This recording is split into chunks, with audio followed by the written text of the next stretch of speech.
In this video today we will be detailing how to clean your strings and also the method that I have developed for effective string cleaning. First of all, let's take a look at these strings. These are fairly brand new, and if I don't know how much the camera will pick up, the fourth string is brand new.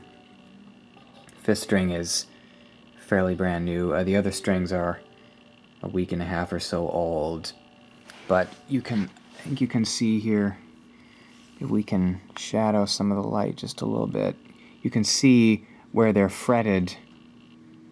Not sure how much you can see, but I can see here as I'm filming that right in front of the fret wire, obviously not on the wound string, but on the plain strings, you can see right in front of the fret wire the discoloration, the kind of blackening that occurs from frequent player use.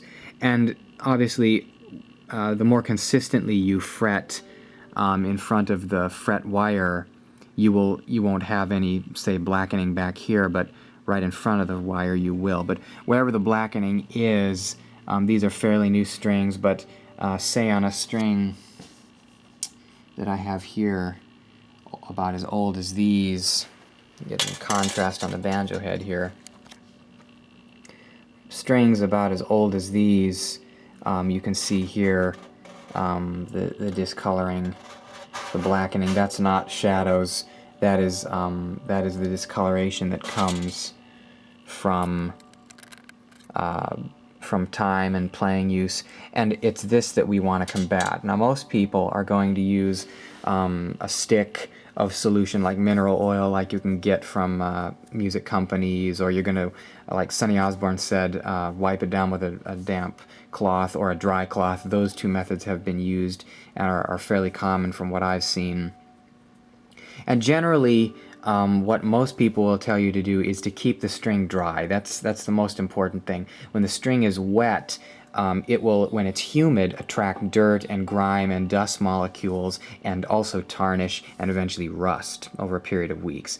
In a drier climate, when you leave the string wet, it will simply just get crusty.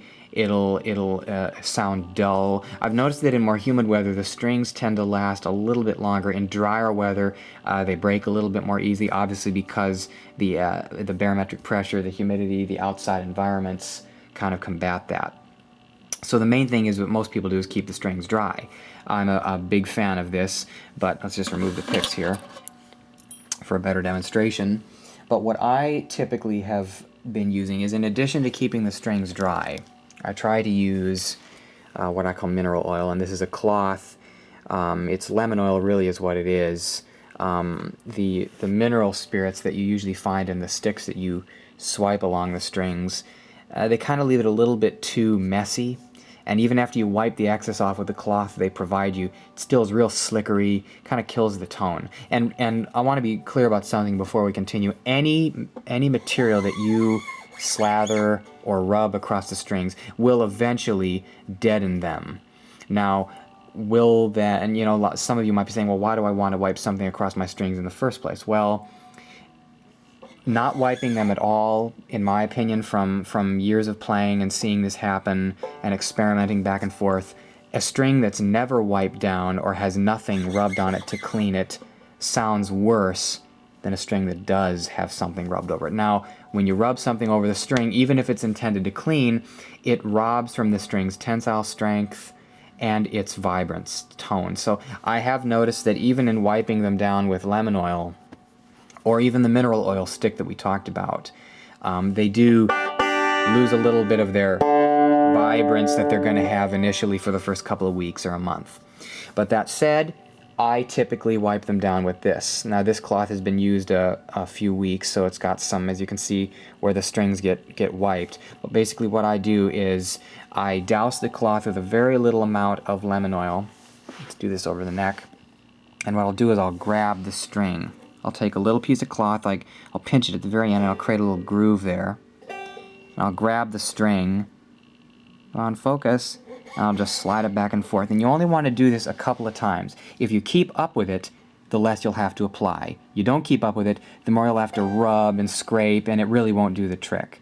The key is to not apply too much, just enough to get that grime off and to reveal the strings like this. When they shine, that's about where you want it. So I hope this video was helpful. You got any questions, comments about what lemon oil I use? Leave them in the comment section, and have a nice day.